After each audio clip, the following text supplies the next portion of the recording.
Razia from the Asian. I just want to confirm this, just to correct my data. Muslim Aid is just building 600 homes altogether, or in 5 years' time, or I don't know if I get it wrong or right. Well, we obviously do things in phases. So the current construction phase now is 560 homes of our own immediately funded programme. We are also securing funding from the United Nations to construct another 1,500. So if you'd like to put those together, that's 2,000. And that can be rolled out. I mean, we expect to continue building next year and perhaps even beyond because of the extent of the devastation. There's still large areas that require assistance. So this is what we're focused on at the moment, 500 with another 1,500. So basically, so that's about 2,000 at present. So could that be extended? We very much hope to. Again, it depends on the continued generosity of the public and our donors in the UK. We feel confident that when we go to our donors with such publicity material, they will continue to be generous, and that programme may continue to be 3,000, 4,000, 5,000. But at the moment, it's 2,000 within our ongoing projects, but that could be extended to, say, 3,000, 4,000, 5,000. By the end of this year? Yeah, I mean, there's different schedules of different villages because you have to put things out to tender, you have to deal with different construction companies. September, October, November, these are the dates for a number of the villages to complete. So if we say by the end of the year, we should complete construction of the current number of houses, of the 2,000. In Indonesia, we started the same way. But I think how many millions? More than 25 million pounds were given by different World Bank, OIC, and all these organizations who are not giving even the time to the delegation of Muslim Aid before that. Once they realized the publicity done by the President of Indonesia about the construction work and the quality, more than 25 million we received, and we have made a lot of construction work there. I hope in coming 5 years, Pakistan will have the same, at least 20-25 million pounds we will spend there. And we hope that, inshallah, that will change the face of our villages for coming. As he says, after 40 years, if you go, you will see people are still in those houses. And that is what Muslim Aid wants to do, to change the society, to change the life of the people who are suffering in Pakistan. And we hope, inshallah, we will be successful. Gentleman in the corner. Muhammad Nabidan from UK Time newspaper. In the process of rehabilitation, what kind of response and cooperation you are receiving from Pakistani government, local and federal government? What I experienced myself during my trip was that there was a very high level of cooperation.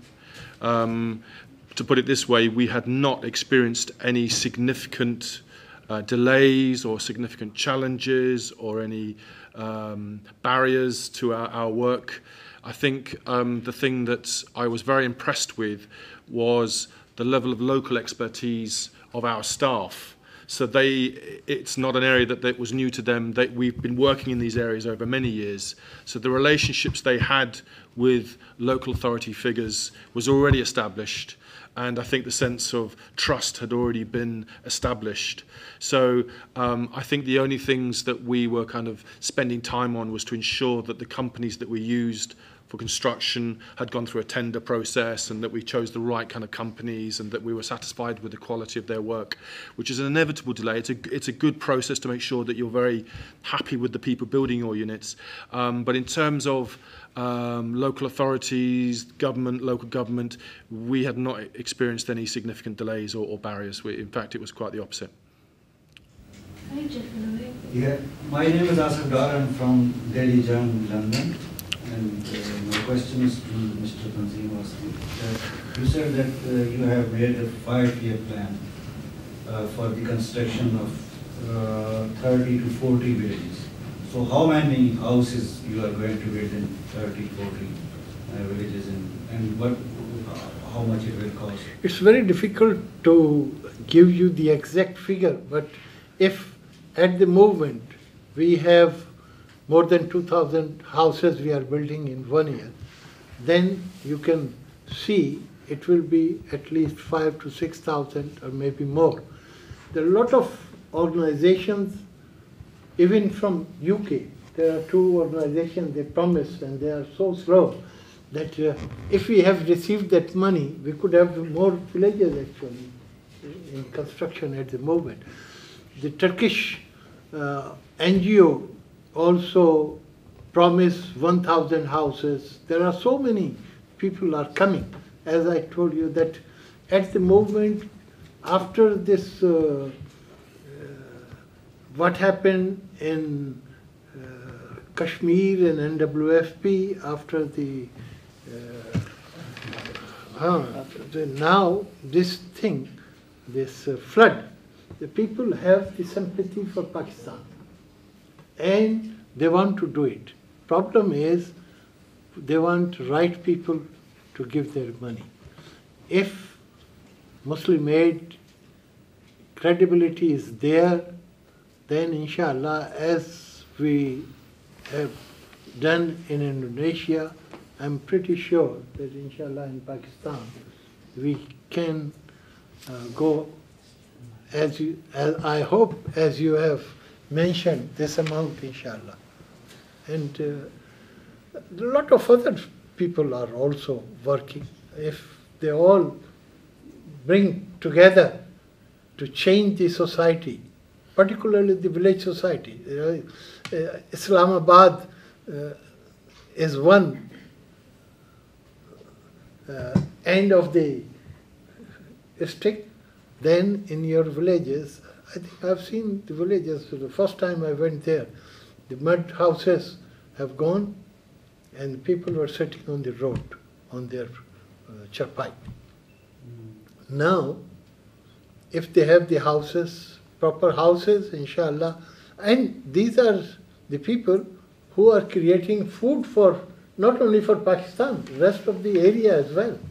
I have seen in Punjab, it was all chawal and gehum. And in Sindh, it was all from just after 40 miles from Karachi to this place. It took me 7 hours to reach that place, Dadu.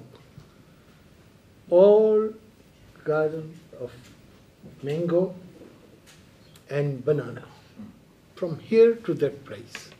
So it's, I've changed my, I thought that Sindh was just a desert. I never been to the villages like this. The first time I have been inside Sindh, and in Sindh, it's, we were thinking the Punjab is the basket for food. But if you see the Sindh, they have gehum, they have chawal, they have gardens of mango and gardens of banana. Banana, I think, is mostly in Sindh. And mangoes, maybe in Punjab as well, but all, maybe 200 miles I must have traveled, and they were all gardens of mango. So it's a very, very important area that can change the income of these villages as well, inshallah. Any further questions? Yeah. Sadiq Tariq from the Muslim League. First of all, I'd just like to commend you on these very impressive achievements. My question about these model houses basically is, did you see any work done by the local authorities or the government in terms of highlighting the prevention measures for any such future disaster? I mean, obviously I understand avoiding a natural disaster would be not possible, but to minimize the damage that something similar may cause again. In Mianwali, I have seen the construction of government, and in some villages it was not started, but the Punjab government, younger brother of Shehbaz Sharif has started some project. It's not started fully as yet, because I've seen all the bricks and all these things there. But I think, and a lot of other NGOs are also working. I've seen some of the British NGOs, they told me this one village is taken by this organization, Islamic Relief or some other Muslim hands. I've seen them. But government, as I told you, it's only one place. Maybe they have done some other work as well. But in that place, it was a big barrack, and it's a half construction. I think it was not complete as yet. Maybe unless you see the finished product, you cannot comment on that. And I don't want to, as brother says, everybody is doing their best to serve these villages. I mean, I think there are embankments that obviously gave way. And in a number of strategic points, I know the government is focused on those points to reconstruct those embankments. I know there were plans, and I think there was some evidence that they were beginning to reconstruct some of those. It's not a job that they could complete in 1 year. I don't think they're saying that's possible, or it's understood that way. But I think they are focused on a number of those strategic points where the embankments have given way, and through construction, repair of those embankments, it would at least ensure that, Allah forbid, if there was another kind of heavy rainfall and floods, that in certain areas, urban areas, built-up areas, would be protected and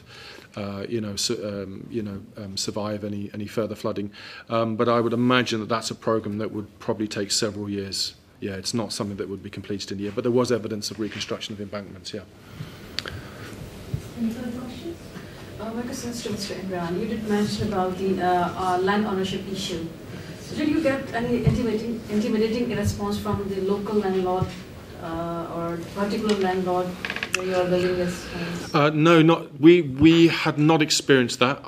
Whether that was because we were just lucky, or I believe it's actually due to the fact that we had done a lot of our homework and we'd worked very closely with the beneficiaries, and we had looked to the generosity of local farmers who were able to contribute lands. As I mentioned, in Thatta, there was one who gave 10 acres, and that was legally signed over and then divided up into plots. And then, as such, I had heard stories, and I through different sources of NGOs coming very quickly, because obviously there's it's a challenge for an NGO. Speed, very important in an emergency situation, and level of preparation, and you want to get that match just right. And there were cases where some NGOs had rushed in, built homes on land that turned out to be rented, not owned by the particular beneficiaries, and unfortunately they were destroyed, and they had to go through that process again. So it was one of the things that we were very careful about, to ensure that the legal documentation was in place, that the beneficiaries there own their land, and our solution was to try and negotiate to deal with other landowners to see if they were able to donate land, because these people are often there's often relations and a community spirit and a sense of community that would allow people to support. So the way around it was to encourage people to donate land, and that would be legally passed over, and that allowed us to avoid any of those kind of rather messy legal issues. Actually, they have very good relation with the local councils. Yeah. Then each village, they bring all of them, and they make the committee elected by the local community. 8 or 10 people in that committee, and they are the people who look after. They are the people who look after that people don't take the breaks or this, and then how the construction. They are the people who go to the council and make sure that the work is done properly. So these committees are very important for Muslim aid. First, they should have realization that it's not a free lunch. They have to work particularly in the construction, and if they have any material from their old house, like doors and bricks and these things, they want them to be used in the construction of our houses. So that gives them that they are the owner of the property. If you don't give them everything free, they don't appreciate so much. But if they work hard for their own house, then they will not let it go anywhere else, inshallah.